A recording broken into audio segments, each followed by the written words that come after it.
Hello दोस्तों। तो कैसे हैं आप लोग? उम्मीद करता हूँ अच्छे होंगे। मैं भी बहुत अच्छा हूँ। आज हम लोग ये सवाल करेंगे, ठीक है। पिछली क्लास में हमने एक सवाल किया था। आज त्रिकोणमिति का हम ये सवाल करेंगे और ये बहुत इम्पोर्टेंट सवाल है, ठीक है। अच्छा क्वेश्चन है। हम लोग क्लास 11th का मैथमेटिक्स पढ़ रहे हैं, यानी कक्षा 11 का गणित पढ़ रहे हैं, ठीक है। जिसमें हम लोग पढ़ रहे हैं चैप्टर नंबर 3, त्रिकोणमितीय फलन। इससे पहले त्रिकोणमितीय फलन के ऑलरेडी बहुत सारे लेक्चर्स आ चुके हैं, तो यदि आप लोगों ने नहीं देखे हैं तो आप पहले उन्हें ज़रूर देख लीजिएगा। हम लोग एक्सरसाइज सॉल्व कर रहे हैं 3E। 3E का ये सवाल है, ठीक है। और ये देखो, ये सवाल इम्पोर्टेंट इसलिए है क्योंकि मैंने आपको पिछला जो सवाल करवाया था पिछली क्लास में, अगर आपने नहीं देखा तो आप उसे देख लीजिए। मैंने वहाँ फार्मूले का यूज़ बताया था कि किस प्रकार से फार्मूले का यूज़ करके हम सवाल को बहुत छोटा कर सकते हैं। इसी प्रकार इसमें हम फार्मूलों का यूज़ करेंगे और देखिए सवाल किस प्रकार से मतलब हल हो जाएगा बहुत सिंपल तरीके से, राइट। देखो, जैसे ये सवाल लिखा है 2 cos π/13 9π/13 और cos 3π/13 और प्लस cos 5π/13 बराबर 0 हमको सिद्ध करना है, ठीक।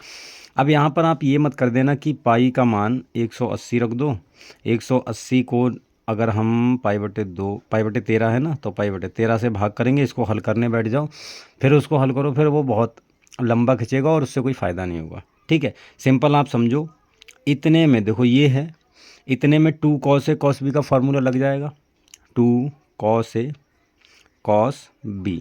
अब 2 cos A cos B का क्या फार्मूला होता है ये आपको पता होना चाहिए, मैंने आपको कल बता भी दिए हैं सारे फार्मूले, ठीक है। ये होता है cos तुम्हारा A प्लस B और cos A plus B plus cos A minus B, ठीक है। आई होप ये आपको पता होगा, ठीक है। कल मैंने बता दिए, हाँ अब सही है। ये आपको पता होगा cos A plus cos 2 cos A cos B का फार्मूला, ठीक है। तो आप यहाँ पर इसको अप्लाई कर दीजिए इतने में, अभी उनको छोड़ दीजिए जो हैं, इतने में अप्लाई कीजिए तो क्या हो जाएगा। देखिए कॉस ए की जगह पे मैं मान ले रहा हूँ ये, बी की जगह पे ये मान ले रहा हूँ, तो क्या हो जाएगा cos π/13 प्लस 9π/13, ठीक है। और प्लस cos π/13 माइनस 9π/13, ठीक है। प्लस बाकी सब वैसा ही लिखा रहने दीजिए, cos 3π/13 और प्लस cos 5π/13, ठीक है। ये हमने LHS ले ली और इसको हमने, अब देखो इसको हल करो। ए तुम्हारा एलसीएम कितना हो जाएगा cos, ये तुम्हारा एलसीएम होगा 13 और ये पाई प्लस 9 पाई, चलो मैं लिख देता हूँ, अगली स्टेप में जोड़ के लिख देंगे। और ये तुम्हारा cos पाई माइनस 9π/13, ठीक है। प्लस cos 3π/13 और प्लस cos 5π/13, ठीक है ना। चलिए अब देखो इसको हल करो। देखो ये तुम्हारा हो गया cos 10π/13 प्लस cos माइनस का 8π/13 और प्लस का cos 3π/13 और प्लस का cos 5π/13, ठीक है ना। देखो अब इसको, अब देखो मतलब 10π/13 है। अब इसको भी हल तो वैसे नहीं कर सकते भाई, पाई का मान 180 रखेंगे और उसको 13 से भाग देंगे, यहाँ पर भी सेम, ठीक है। तो ये तो हमारी कंडीशन, इसको करेंगे तो फिर से वही बात हो जाएगी जो हम पहले करने वाले थे। यहाँ पर भी कुछ फार्मूले का यूज़ करेंगे। कैसे करेंगे देखो, कॉस इसको मैं लिख सकता हूँ पाई माइनस 3π/13, यस और नो ये बताओ, लिख सकते हैं कि नहीं। 13 पाई इधर इसका मल्टीप्लाई होगा, में से 3 गया 10 पाई आ गया बटे 13, वही लिखा हुआ है। इसको मैं क्या लिख सकता हूँ, इसको मैं 5, इसको पाई माइनस, इसको पाई आप प्लस कर लो, पाई में से कितना घटाया जाए कि 8 पाई बचे। इसको ऐसे लिख सकता हूँ कि नहीं ये बताओ। अभी देखो, अभी मैं बताता हूँ कैसे करके लिखा है। प्लस cos 5π/13, देखो ये 13 एकम 13 माइनस 5 कितना हो गया 8, यहाँ पर -8 है, कोई बात नहीं, इसको हम सिंपल लिख सकते हैं ना, cos 8π/13, ये तो इतना ही लिखा हुआ है, माइनस का कोई फ़र्क नहीं पड़ता अंदर कोण के, आपको पता होगा। अरे भाई पता है कि नहीं, ये इधर चलो इधर नहीं, किधर, चलो मैं इधर बता देता हूँ।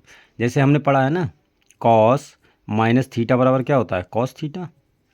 भाई अंदर कोण के अंदर माइनस होता है तो माइनस गायब हो जाता है कॉस में, ये हमने डिस्कस किया हुआ है। ठीक है, सेम मैंने यहाँ पर प्रोसीजर किया है कि ये माइनस है, ये माइनस गायब हो गया तो ये लिखा हुआ है, ये वाली चीज़। इसको मैं ये लिख सकता हूँ कि नहीं, 13 एकम 13 माइनस 5 8 बचा।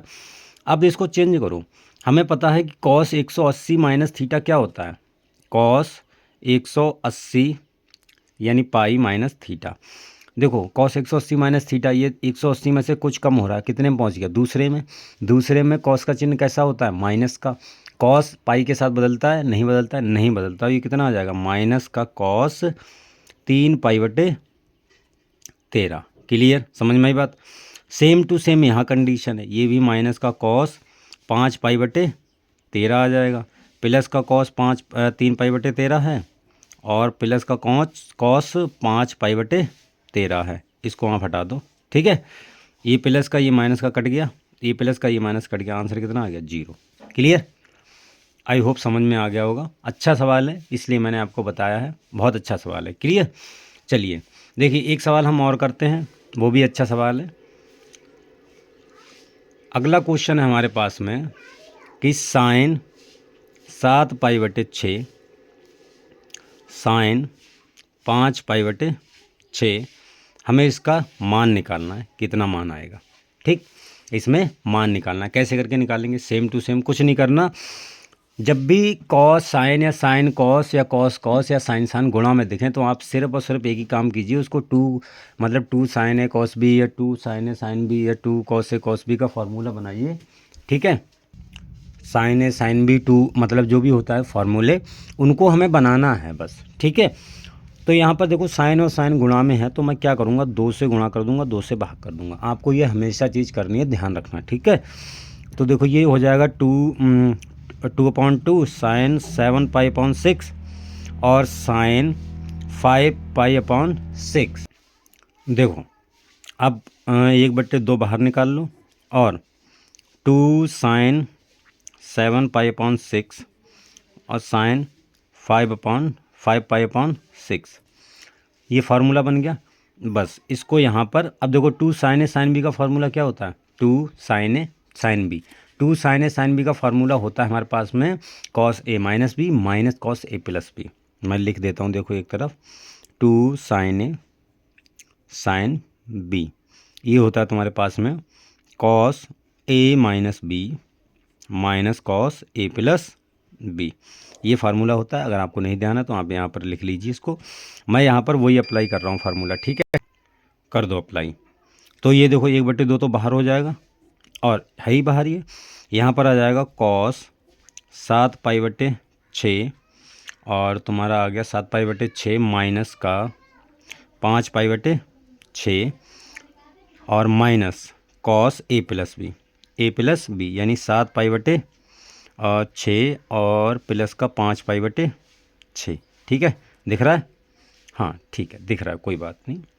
1/2, देखो ये एलसीएम ले लो तो 6 एलसीएम आ जाएगा, 7 पाई माइनस 5 पाई बटे 6 माइनस कॉस 7 पाई प्लस 5 पाई बटे 6। ठीक है, देखो अगले इसको सॉल्व करो तो 1/2, 7 में से 5 गया, कितना बचा 2, तो कॉस 2 पाई बटे 6 माइनस कॉस 12 पाई बटे 6, 2 3 6, 6 दूनी 12। राइट, समझ में आया, कोई दिक्कत यहाँ पर नहीं होनी चाहिए। ठीक है, अच्छा अब देखो 1/2 ये नीचे चला गया, अब सही है। 1/2 ये पाई बटे 3 बचा, कॉस पाई बटे 3 का मान कितना होता है, कॉस पाई बटे 3 का मान क्या होता है बताओ, यानी कॉस पाई बटे 3 180/3 यानी 60, कॉस 60 का मान 1/2। ठीक है, 1/2 आ गया। राइट, अच्छा और ये हो गया कॉस 2 पाई, कॉस 2 पाई का मान प्लस का 1 मतलब सॉरी माइनस का 1 होता है, ये माइनस पहले से है तो प्लस का 1 हो जाएगा। तो ये बचा तुम्हारा 2 एकम 2 3/2 और 1/2 है ही, तो 3/2 और 1/2 यानी 3/4, ये तुम्हारा फाइनल आंसर आ गया। राइट, आई होप ये सवाल आपको समझ में आए होंगे। इसी प्रकार से देखो प्रश्नावली के क्वेश्चंस हैं, ये आप ट्राई करना, अगर नहीं होंगे तो मैं इनको ज़रूर बताऊंगा। फिलहाल तो आप ट्राई करना, मैं आपको दिखा देता हूँ देखो कौन से क्वेश्चन। देखो ये सवाल है 5वां, 6ठा, 7वां, 8वां। यहाँ पर आपको वो 2 से गुणा 2 से भाग, 2 से गुणा 2 से भाग, ये आपका आंसर बन जाएगा। ठीक है, नहीं बने तो आप ज़रूर बताइएगा, हम इसको हल करेंगे। फ़िलहाल तो आप खुद से ट्राई करना, जितना ज़्यादा खुद से ट्राई करोगे उतना ज़्यादा आपको बेनिफिट होगा। ठीक है, आप चाहें तो देखो स्क्रीनशॉट ले सकते हैं इन क्वेश्चंस के। ये 12 तक क्वेश्चन है, आई होप दिख रहे होंगे सब। 1 मिनट, हाँ आप सही है, आप स्क्रीनशॉट ले लीजिए, आराम से हल कीजिएगा। ठीक है, चलिए फिर आज के लिए इतना रखते हैं। कल हम हो सकता है इसी के सवाल करें या अगली एक्सरसाइज करें। फ़िलहाल इसी के सवाल मैं करवा दूंगा, समाप्त पे वैसे भी नहीं होने वाले हैं, लेकिन आपको ट्राई ज़रूर करना है। ठीक है, चलिए आज के लिए इतना रखते हैं, मिलते हैं अगली वीडियो में, तब तक के लिए बाय।